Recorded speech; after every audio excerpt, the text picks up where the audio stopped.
বেশি ভালো ছিল, তার কারণ খারাপ জিনিস মানুষের খুব ভালো লাগে, আপন লাগে, সুখ লাগে, শান্তি লাগে। আর রিমুভ করার অনুভূতিটা কেমন, আমাদের এখানে অনেক বিদেশি প্রবাসী ভাইরা আসে, বউ হইলে হুজুর, এমন হুজুর চোখের মধ্যে চশমা, হাত পা কিছুই দেখা যায় না। আলহামদুলিল্লাহ 7 পর্দার হুজুর আমরা ভালো। তো বাবা মাও বিয়ে করাইছে বান্দর ছেলেকে ওরকম 7 পর্দার হুজুর। হুজুর ওই সকালবেলা বাসরাত থেকে বাইরে পরের দিনে সবাই তো আমার ভিডিও দেখে, অ্যাভেলেবেল ভিডিও ঘুরে কান ধরে জামাইকে নিয়ে আসে, বাইন্দা আমার কাছে ট্যাটু রিমুভ করে নিয়ে যায়। আমার দেখলে খুব ভালো লাগে। রিমুভ করা সবই ব্যথা, কিন্তু সেটা পিঁপড়ের কামড়ের কাছাকাছি।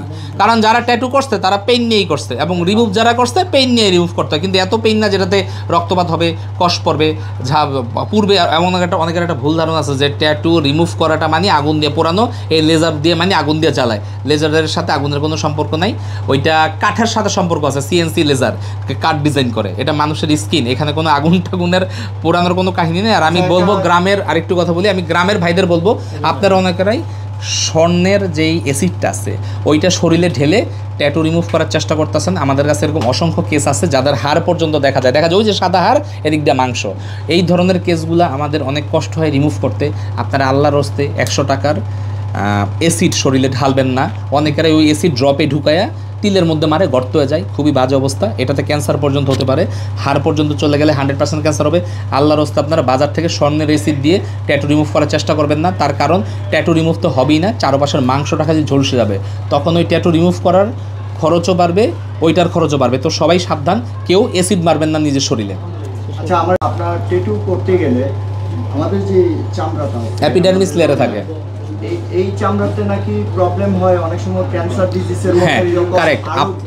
মানে বিভিন্ন ধরনের। না, আমি আপনাকে ক্লিয়ার করে দিচ্ছি। ট্যাটু করলে কি হয়, ট্যাটু করলে রক্ত দিতে পারবেন না। আমার মার রক্তের প্লাটিলেট কমে গেছিল, আপনার ডেঙ্গু হয়েছিল, আমার রক্ত নেয়নি 8 দিন হসপিটালে। আমি ডক্টরের পায়ে ধরা বাকি, 3টা পর্যন্ত পায়ে ধরা কান্নাকাটি করছি। আমার শরীরে যেহেতু বিষাক্ত লোকের রক্ত নিবে না, আমার মার ক্ষতি হতে পারে। তখন আমি এই 3টা বাজে লোকজন ম্যানেজ করে গ্রুপ থেকে রক্ত দিছি। এটা নাটকের মতো ঘটনা ঘটছে। ওই মেয়ের পায়ে একটা ছোটো ট্যাটু ছিল, ওরা আমি চিনি, ওর মা আমার দেখি থাপা দিয়ে ধরছে, তোমার মার আমি রক্ত দিব না, কারণ তুমি আমার মেয়ের জীবন নষ্ট করছো। ভাইরাল সাইদুর ট্যাটু, আমার কোনো কপি নাই, আমাকে দেখে কাজ করবেন। কেউ যদি বলে আমি মার্কেটে নাই, নদীর ওই পার গোসল করতে গেছি, বাথরুমে গেছি, ওয়াশরুমে গেছি, আমার কোনো গার্লফ্রেন্ডও নেই, আমার বউ বাচ্চা আছে, বাজে কথা বলবেন না। তো আপনারা সবাই একটা জিনিস খেয়াল রাখবেন, আমাকে দেখে কাজ করাবেন। অফিস টাইমে যোগাযোগ করবেন, বা দুপুর 12টা থেকে সন্ধ্যা 7টা, বৃহস্পতিবার বন্ধ, অফিস টাইমে কথা বলবেন, অফিস টাইমে দেখা করবেন, অফিস টাইমে পাবেন, ফোনও দিবেন অফিস টাইমে। প্রতারিত হবেন না, নিজেদের সচেতনতা বৃদ্ধি করেন। 0192081268 নাম্বারটা খুবই সহজ, 0192081268। এটা আমাদের হোয়াটসঅ্যাপ নাম্বার, হটলাইন। এখানে আপনারা আপনাদের সমস্যার ছবি পাঠাবেন, যেই সমস্যা আছে, অনেক আমাদের আয়ত্তে থাকলে অবশ্যই করে দিবে, এবং যেইটা পারি সেটাই বলবো। এমন কোনো কিছু বলবো না যেটা আসলে হয়ই না বা এটা আমার দ্বারা হবে না। ইনশাল্লাহ আপনারা ট্যাটু থেকে বিরত থাকবেন, ট্যাটু সম্পূর্ণ হারাম। আর ভাইয়া ট্যাটু রিমুভ করে, তো ট্যাটু বাদে সকল স্কিন কেয়ার রিমুভের কাজগুলো করে থাকে। আপনারা সে থেকে সতর্ক থাকবেন ইনশাল্লাহ, যে সে লেজেন্সটা যাবেন না। Thank you.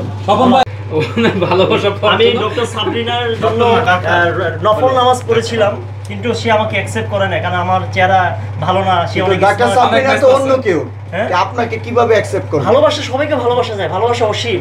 বিয়ে হোক বা বয়ফ্রেন্ড যেটা থাক, আমি তো হতে পারি কোনো একটা পার্ট। আপনার প্রিন্স মামুন লালার মতো না, ও আমি ওদিকে যাব না। প্রিন্স মামুন 2 দিন পর ঝগড়া লাগা, এইসব বিষয়।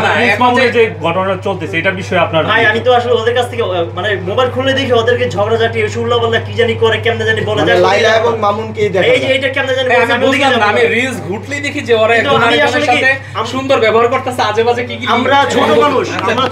সাবরিনা কেন আপনি হচ্ছে তাকে আমার অনেক ভালো লাগে, তার মুখের হাসি, তার চোখের চাউনি, তার যে বডি ফিটনেস, লম্বা, সবকিছু আমার ভালো লাগে। তার জন্য আমি পুরো পাগল। এর জন্য আপনারা যে আমার কাছে অটোমেটিক চলে আসে, তার সাথে একটা ভালো একটা সম্পর্ক থাকে, এটাই। আচ্ছা, কি হইছে ডক্টর সাবরিনার জন্য?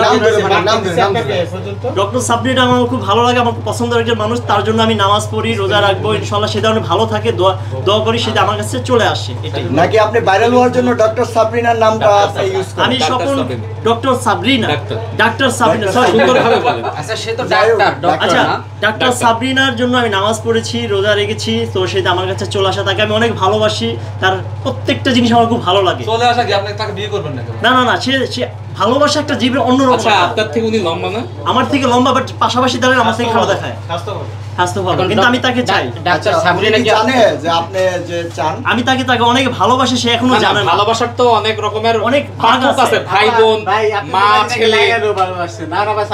না, লাইলা তো এই যে মামুনের সাথে 2 দিন পর পর আমি ওদিকে যাচ্ছি না আর কি। আমি বুঝতে পারছি, ভুল বুঝতে পারছি, মানুষ তবে আমরা দোয়া করি তাহলে আপনি কি বলতে লায়লা চাচ্ছেন লাইলা থেকে আপনার ডাক্তার সাবরিনা অনেক ভালো? গুণে স্মার্ট, বিউটিফুল গার্ল। আমি ডাক্তার সাবরিনাকে আমি আসলে উনি আপন কিন্তু করতে- এই মার্কেটে প্রায় আসে, ওনাদের উপরে কোনো আত্মীয় স্বজন আছে, কিন্তু আমি অনেকবার দেখছি আমি market-এ। তার সাথে এদিকে সাবরিনা থাকে না তো আবার। আমি আসলে না, না, ডাক্তার না, সাবরিনার ওনার কোনো সাথে আত্মীয় আছে এখানে, মিট প্রায় করতে আসে। চাই, দেখা করতে চাই। সে যদি আমার এবং ভাইরাল হতে চান, আমরা ভিডিও দেখছিলাম। তার পাশাপাশি আমি নাকি থাকতে চাই লাইলাকে ইনশাআল্লাহ। দেখার জন্য আসে, এটা তো বোঝা যাবে। হ্যাঁ, তাও বলা যায়। না, আমাকে দেখার জন্য আসে ডাক্তার না, আমি তার সাবরিনার সাথে কাছে দেখা সব- করার জন্য কি কি প্রচেষ্টা করেছেন? আমি আসলে রমজান মাসে তাদের বাসায় গিয়েছিলাম, ইফতার খেয়েছি। তো তার দিকে অনেকক্ষণ তাকিয়েছিলাম, ভালোবাসার দৃষ্টিতে। সে আমার দিকে একবারও তাকায় নাই।